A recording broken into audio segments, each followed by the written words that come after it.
dari satu warna juga. Baik, saya ucapkan selamat pagi buat Bapak Ibu yang saya kasih dalam nama Tuhan Yesus Kristus. Selamat pagi. Baik, pada pagi hari ini kita akan membahas satu tema, yaitu jalan keselamatan.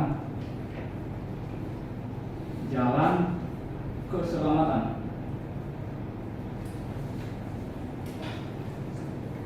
Alkitabiah.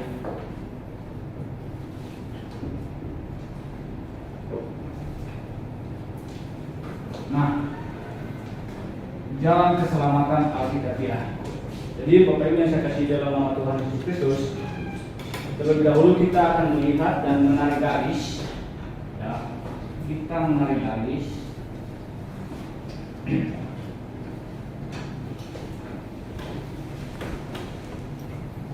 Nah, di sini awalnya namanya penciptaan.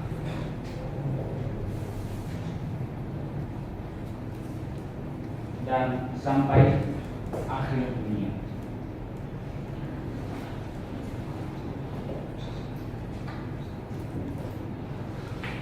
Nah, apa ini yang saya kasih di dalam nama Tuhan Yesus Kristus? Pada awal mula penciptaan, Tuhan menciptakan manusia. Ya, Tuhan menciptakan manusia. Ini manusia pertama, yaitu Adam dan Hawa. Nah, dan mereka ditempatkan di Taman Eden. Dan di Taman Eden itu Tuhan memerintahkan kepada manusia bahwa jangan engkau makan buah pohon pengetahuan yang baik dan yang jahat. Jadi Tuhan memberikan pohon,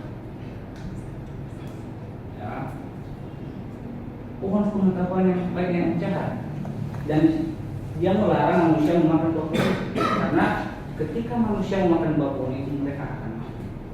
Tetapi manusia pada saat itu mereka tidak taat dengan perintah Tuhan, Bapak Ibu. Maka manusia mereka jatuh ke dalam dosa. Jatuh dalam dosa. Jadi kita tahu bahwa upah dosa ialah maut.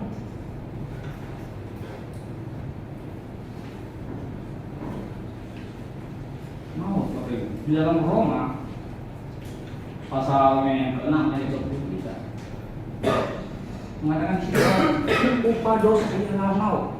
Jadi manusia ketika jatuh ke dalam dosa, maka antara manusia dengan Allah, ya, antara manusia dengan Allah putus hidup.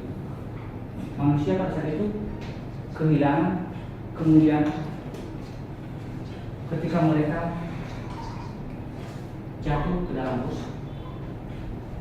Nah, ketika manusia ini sudah kehilangan kemuliaan Allah karena mereka tidak menuruti perintah Tuhan, mereka sudah jatuh ke dalam dosa, maka manusia tidak dapat masuk surga.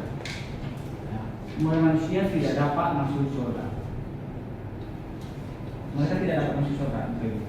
Manusia ini tidak dapat masuk surga. Kenapa? Karena surga adalah tempat namanya orang-orang kudus, tempat orang-orang kudus surga itu. Karena manusia sudah berbuat dosa, maka manusia tidak dapat masuk surga. Terus bagaimana dengan manusia? Tuhan mengasihi manusia.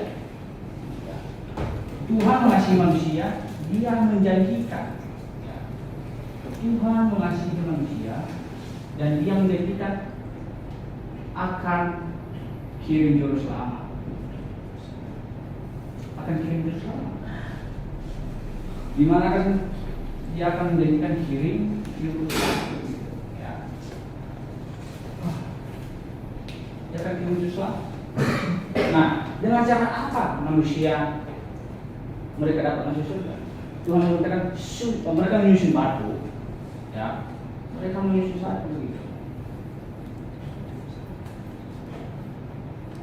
Mereka menyusun batu dan menyembelih domba di atas mezbah ini. Ya, mereka menyembelih domba di atas mezbah ini.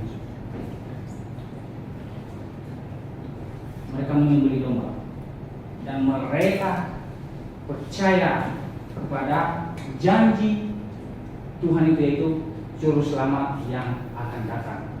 Baru orang yang hidup di zaman mereka ini akan otomatis masuk surga karena mereka harus persembahkan domba dan percaya janji Allah itu. Dan apakah Tuhan menerima selain domba? Tentu tidak. Kita bisa lihat di persembahan Kain dan Habel, ya, Kain dan Habel, di mana Habel mempersembahkan domba seperti yang diajarkan oleh ayahnya, sedangkan Kain dia mempersembahkan apa? Sayur-sayuran. Kain mempersembahkan sayur-sayuran begitu. Makanya Tuhan tidak menerima persembahan Kain, dan Tuhan menolaknya. Tuhan tidak menerima persembahan Kain, melainkan Habel, karena itu yang dikerjakan Tuhan dan itu yang menenangkan hati Tuhan. Selain domba, maka Tuhan tidak menerima. Nah, jadi manusia menyembelih domba ini karena upah dosa yang mau. Upah dosa yang mau. Jadi mereka dapat masuk surga. Mereka menyembelih domba dan mengingat akan juru selamat dengan kata dan percaya, dan mereka dapat masuk surga. Jadi dan ketika setelah itu Yohanes tampil, ya, Yohanes tampil. Ketika Yohanes tampil, ya, ketika Yohanes tampil, dia menyerukan di dalam 1 Yohanes, Yohanes pasal 1 ayat 29, dia berkata, lihatlah anak domba Allah yang menghapus dosa seluruh dunia. Nah, jadi dia menyerukan, dia bilang, lihatlah anak domba Allah. Siapakah anak domba Allah itu? Itu Yesus Kristus yang mati di atas kayu salib. Ini kita bisa lihat baca lagi di dalam Yohanes 1 Yohanes pasal 2 ayatnya yang kedua. Yang akan dikatakan di situ, jadi dialah pendamai dosa kita, dan bukan hanya dosa kita saja yang ada di sini, apa itu? Dosa seluruh dunia.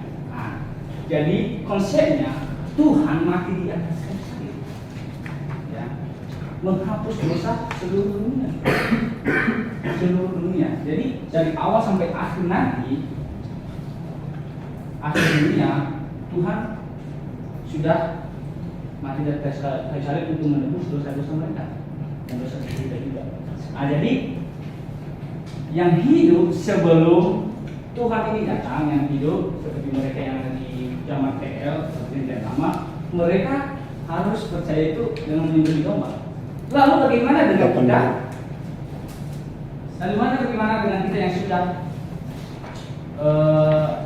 bagaimana dengan kita yang hidup di zaman setelah Yesus Kristus datang? Apakah kita melakukan seperti yang dikatakan yang dilakukan oleh manusia pertama sampai Yohanes tampil? Tentu berbeda, Bapak Ibu. Ya, cara kita yaitu ketika Tuhan ini sudah datang, Yesus Kristus datang ke atas kayu salib, orang yang hidup setelah dia datang sampai dunia, ya, mereka harus percaya Yesus Kristus yang di atas kayu salib.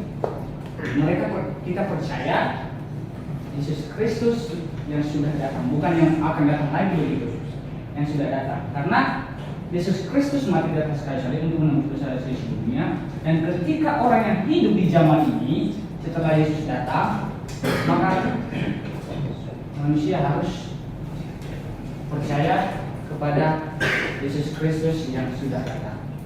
Jadi bagaimana caranya supaya dapat masuk surga? Itu percaya.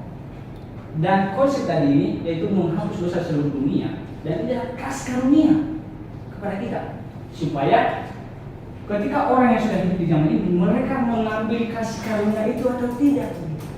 Nah, kalau tidak berarti mereka masuk mana? Masuk neraka. Gitu. Nah, orang yang hidup di zaman ini mereka harus menerima kasih karunia itu seperti yang dikatakan di dalam Efesus. Ya.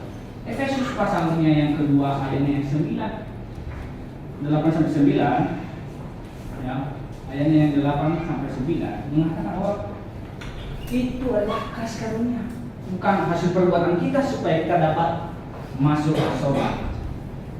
Ya, bukan hasil iman kita, tetapi orang yang hidup di zaman Yesus Kristus ya, harus menerima kasih karunia ini dengan percaya dan bertobat kepada Yesus Kristus, dan mereka hidup dan ketika kita sudah hidup di dalam Yesus Kristus, ya, kita hidup di dalam Yesus Kristus, ya, maka manusia mati kapan saja pasti masuk surga. Nah, ketika Yesus Kristus sudah mati di atas kayu salib, menggantikan kita, dan kita juga harus menggantikan Yesus hidup, seperti yang dikatakan di dalam Galatia pasal 2 ayat yang 20. Bukan Galatia itu yang hidup, melainkan Yesus Kristus yang hidup bagi kita. Nah, jadi Bapak Ibu yang saya kasih dalam nama Tuhan Yesus Kristus, cara masuk surga di zaman setelah Yesus Kristus sudah datang mati di atas kayu salib, harus percaya yang namanya yang sudah datang, bukan yang akan datang lagi, yang menantikan itu. Kita menantikan lagi, tidak lagi. Kita percaya dan bertobat dan menerima Dia sebagai juru selamat kita. Dan kapanpun kita mati, pasti akan masuk surga. Nah, akan masuk surga. Nah, dari kesimpulannya bagi kita, hanyalah Yesus Kristus yang mati di atas kayu salib, satu-satunya juru selamat kita. Selain itu tidak ada lagi, Bapak Ibu. Selain itu tidak ada lagi. Dan demikian penjelasan saya terima kasih. 11.37 11 menit. 11 menit 37 detik. Ya.